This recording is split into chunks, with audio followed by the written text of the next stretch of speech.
Do you guys know why leopards can't be hidden? It's because they're always spotted. Yeah, I know. I need a lot of help. Stop it. Get some help. Speaking of things that I spotted, yesterday I was going to the bathroom and I saw somebody come in. And for those of you smartasses out there who might be wondering, I actually used the men's restroom at least 6 out of 7 days. And I'm almost certain the person that came in was not male, but I guess he was trying to identify as a male at that point, and it got me thinking that this is a wild time to be alive. And for those of you like me who have kids, I would probably say go to the bathroom with your kids so that some weirdo who identifies as someone they're not is not around your children. Anyway, I digress. Let's talk about the cost of living. It is still out of control. I ran across this great video by Michael Bordenero, who, if you don't know who that is, I'm going to link to him down below in the comments. He is absolutely, utterly amazing.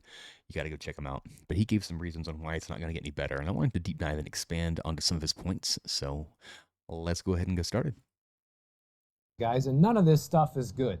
So I want to run through this list with you to just show you how bad things are. It says that in 2025, the price of food has increased and is outpacing its 20-year average as the Department of Agriculture expects grocery prices to rise 2.4% and restaurant prices to rise 3.9% in the coming year. The price of major household staples like eggs, sugar, and meat, and especially beef, have all increased substantially in 2025. And yeah, no kidding. So I'm always a fact checker. It's one thing you know about me. I was going to keep it 100 right here. So I did some research on this. So the average price of a dozen eggs was 150 in 2021. 2025, it was literally 623. I want you to think about that for a second. That is quite literally hundreds of percents increase. 100% increase is double. So that's triple-ish. So 300%. That's awful. That's awful. That's going to make me mad just thinking about it. Expected to continue going up in the months ahead. You have the stock prices of all these fast casual restaurants that are plunging right now. Chipotle's down 44% year to date. That's Sweet crazy. Green is down 80% year to date. And Wingstop is down almost 15% year to date. Does anybody go to Wingstop? Let me know in the comments. Facing is housing costs have surged. In 2022, a typical household... Let's take a break. I got to verify that. Hang on, because I just went to Chipotle. I feel like Chipotle is popping. Let's see here. Chipotle stock price can't be that bad, surely. It's on the incline as of I think today. Let's expand this out to a 1 year. Oh, hey, guess that guac is way too expensive. Yikes. Household spent about 23% of earnings on a median price home, but in 2025, that burden has increased to 26%, according to the National Association of Realtors. I'm sure it has, yeah. But the real number, guys, is actually much higher than that. That is a very, very conservative estimate of what people are spending as a percentage of their income on housing. Also, agreed 100%. So when we have a housing burden situation, which is basically 20% or more in your income going to housing, it's very, very bad because you can't afford to do anything else like maintain your house, pay for your car, pay for your food, and all that stuff. So it can get very, very bad. So if we actually take a look at Zillow here in my area, Jacksonville, I wanted to kind of dig in with you guys and see what the housing prices are. So Jacksonville is one of the biggest cities in Florida, if not the biggest. So there's a lot of leeway. But if we come here towards the city center, which is going to be where people want to live, we're going to see some varying numbers. So let's dive in here. 738K, just for fun. What are we going to get? 1,700 square feet, 4 bed, 3 baths. That's not that big. Now, it looks like an older historic home, and if we dive into the photos, let's see what we're going to get for our money. Nice porch. Nice looking kitchen. I would say outdated bathroom. Small living room, but looks nice. Little pool, no bug shade, for $750,000 and $4,841 a month. That's insane. Since the average take-home pay is probably closer to $5,000. Yeah. So normal people aren't getting that. Let's go back to our search. Right here it is. Let's search a little bit farther out just for fun, because obviously most people are not going to be able to live there. Let's see what we can get for $305K, which is below the average. 1,500 square feet, 3 bed, 2 bath. Okay, modest little home, very, very small.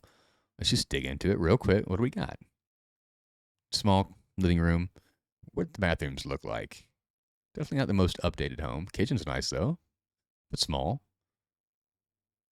Bathrooms even better. I would rather pay $305 for that. I'm a fan of nice bathrooms. So still, $2,018 a month. If you're bringing home $5,000, that's almost 50% of your take-home pay. It's still way too much. Okay, then we tack on maintenance. Oh God, and the electric bill, which we'll probably discuss later. It gets pretty insane. The fact that home prices have risen to over $400,000 for a median price home prices most people out from buying one. Yes, a big it does. problem is that younger Americans keep falling further behind. They say that people who were born in the 1990s are projected to retire with homeownership rates almost 10 percentage points lower than the previous generation. It is messed up. And the study also shows that when homeownership is out of reach financially, they tend to spend more and take on riskier investments and gradually work less over time. So people feel so demotivated and so demoralized by the current economy and situation that they essentially just stop trying, and that's not good for anybody, including them. I'm not saying that everybody should be chasing the American dream to be a homeowner, but if you realize you're priced out of that, doesn't mean you should give up, guys. It's still your future on the line. You still have to look out. So yes, it is your future, and these things you got to keep up with. You know, we have to account for maintenance, which is about 1 to 2% of your home's value, which can really add up if we're talking about almost $1 million home. Because 1% of $1 million is what? $10,000 a year minimum. Out for your own finances later on. This is a big one. Electricity and utility bills have rose 6.4% just in the last year and have risen over 30% over the past 5 years. We're going to talk about this. Since February, electricity prices have surged over 40%. Employer-sponsored health insurance is costing an average of... All right, let's take a break at utilities. So some of the factors that people don't really add up. So I took the liberty of pulling up my JEA account, and I want you guys to look at this. $400 for water, sewer, and trash. No, that doesn't clash. It's water, sewer, electric. Excuse me. Almost $400. November, $341. October, $315. September, $294. And then August was a little bit hotter, so it was a little bit more expensive here in Florida. That is a ton. Now, it's almost $100 difference between now and August. Now, granted, I have my mother-in-law staying with me, and she works from home, so we are using more power. I would expect a small difference, but not that much. That's really the only factor that has changed. And it's gotten cooler on average, which means my electric costs should go down, not up. This is the best time to be in Florida for electric bill because ambient temperature is around 70, anywhere between 50 and 70 degrees in the wintertime, depending, which is great because you don't have to use that much power to cool your home. So these prices are stupid. And my square footage is like, I don't know, 1,500. It's rough. It's very rough. Almost $27,000 this year, which is up 6% from just 1 year ago, guys. Imagine $27,000 just for health insurance. I mean, that's more than what people are paying just to put a roof over their head or paying for groceries. It's ridiculous. So back in, just for context, I pay $200 a check, right? $400 a month for my corporate position for healthcare. So that's 200 times 12. That's $2,400 a year, and they put in at least 100% of that. So we're talking $5,000, let's just say, to keep me and my baby insured. Okay, and that doesn't include my deductible. And I had an emergency surgery in October. Okay, surgery took 30 minutes. Small bit of anesthesia. I was in and out in less than 12 hours. $25,000, and I still had to pay $2,000 of that after insurance adjustments. What the?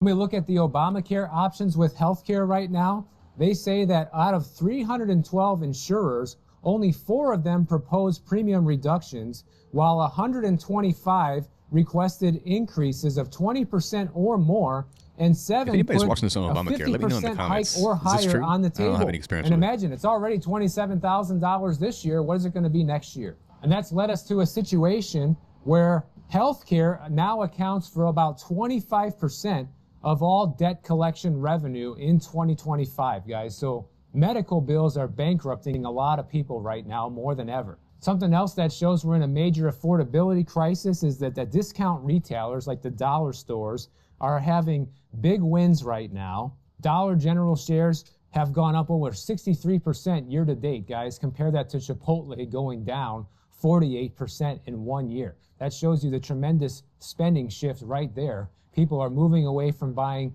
more expensive of anything and quickly shifting over to buying the cheaper version of everything. I mean, they the have National to, Retail honestly. Federation just stepped forward and said that consumers this season are fixated on value and aggressive promotions. Kind of backs up the last thing. Target, they just cut prices on over 3,000 items in their stores, and as a Jeez. desperate attempt to try and get some customers back, as Walmart and Amazon are absolutely crushing them. This is a Let's actually take a peek.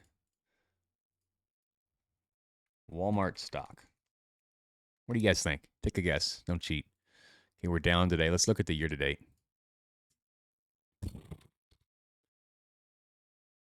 Target's actually up as well. It looks like a little bit, but probably year to date with Target's probably going to be a similar situation. So Walmart is in purple, or sorry, Target is in purple. So wow, that is really, really bad. Jesus. big one that we've talked about a couple times, because the National Retail Federation still projects that holiday spending will reach $1 trillion this year, but most of it is going to come from buy now, pay later platforms and credit cards. Why I mean, not, we right? just went over that stat YOLO. in the video the other day. 95% of Black Friday purchases were financed, guys. So basically everyone needed to put that on some form of credit card debt or buy now, pay later just to be able to buy this stuff. So let's recount that. 95%. So I put my Black Friday purchase on a credit card, and then I paid it all off for the points. So don't tell Dave Ramsey, he'd be mad. But let's look at the average credit card rate right now.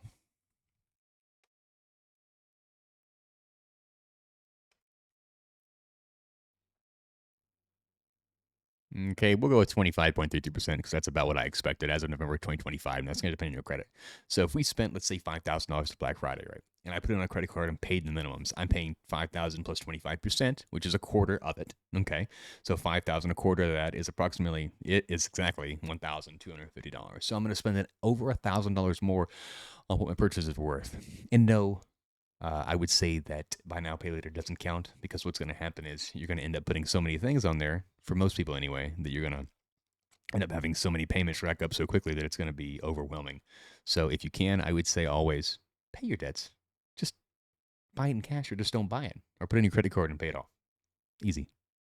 And that's why you have buy now, pay later company Klarna. You know, they've seen their stock price go up 45% just in the past I'm not year even gonna look. alone. I don't even want to know. Student loan debt has hit a record 1.81 trillion, and then more borrowers continue to fall behind. As of the second quarter of 2025, we had 11.3% of all federal student loan debt being past due, and those delinquencies are expected to continue rising in 2026.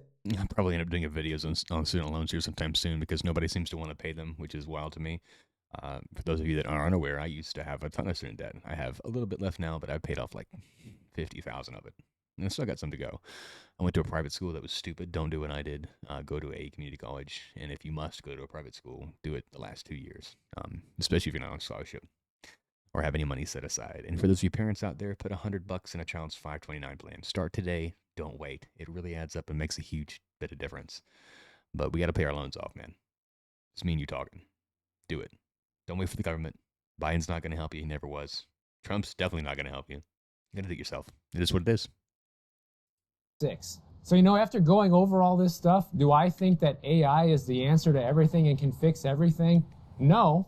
But I do think it did have some solid suggestions, but unfortunately, I don't think you're ever really going to see any of this play out, guys, because one thing that we know for a fact is politicians are not going to commit political suicide. They would rather go down with the ship than propose any of the changes that we just talked about.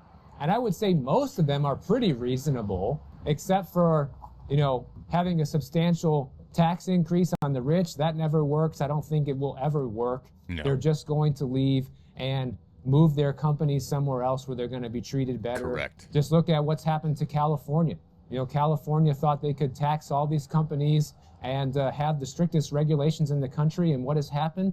So many of those companies have left the state to more favorable states where they're treated better. Yes. And I have no doubt we'll see a repeat of that if they try to get too aggressive on taking all the money away from these people. But other than that, I think a lot of these ideas were solid when it comes to, pulling all three levers at once, reducing spending at the same time, increasing taxes a little bit, which I hate taxes. I'm not in favor of increasing taxes, what can you do, though? It just might be the most realistic solution to get out of this mess. So let me know what you guys think about all this in the comments. And if you enjoyed this. So I would 100%, let me know if you disagree with me in the comments below. I'm curious. I would 100% pay 80% taxes for a year and live on nothing, almost nothing, if we could get out of debt as a country, if everybody's willing to do it. I would 100% do it immediately. But that's probably just me. Maybe I'm a little bit extreme. Maybe some of you are like, hell no, I'm not going to do that. But we're going to do something to fix this. And what we're doing, it's not working.